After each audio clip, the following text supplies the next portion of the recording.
YCP హయాంలో జరిగిన మద్యం కుంభకోణం కేసులో మాజీ ఎంపీ విజయసాయిరెడ్డి సిట్ విచారణ ముగిసింది.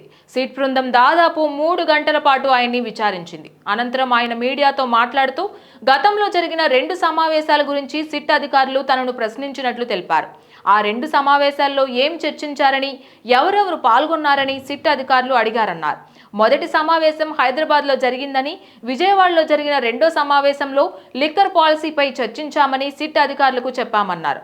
కిక్ బ్యాక్స్ అంటే ముడుపుల గురించి అడిగారు. నాకు తెలియదని చెప్పాను. రాజ్ కసిరెడ్డి వసూలు చేసిన డబ్బులు ఎవరికి వెళ్ళాయో నాకు తెలియదు. ఎవరికైనా సిఫార్సు చేశారా అని అడిగారు. 2 కంపెనీలకు సిఫార్సు చేశానని చెప్పాను. ఒకరికి 60 కోట్ల రూపాయలు, మరొకరికి 40 కోట్ల రూపాయలు ఇచ్చారని చెప్పా. రుణం మాత్రమే ఇప్పించాను. నిధుల వినియోగం గురించి తెలియదని చెప్పాను. మద్యం అమ్మకాల విషయంలో ఎప్పుడు జోక్యం చేసుకోలేదని స్పష్టం చేశాను. అన్ని ప్రశ్నలకు రాజ్ కసిరెడ్డే సరైన జవాబులు చెప్తాడని చెప్పా. మొత్తం 4 ప్రశ్నలు అడిగారు. నా సమాధానాలతో తృప్తి చెందారని భావిస్తున్నా. మరోసారి పిలిచినా వస్తానని సిట్ అధికారులకు చెప్పాను. రాజ్ కసిరెడ్డిని ప్రశ్నిస్తే మరిన్ని వివరాలు తెలుస్తాయని సంచలన వ్యాఖ్యలు చేశారు.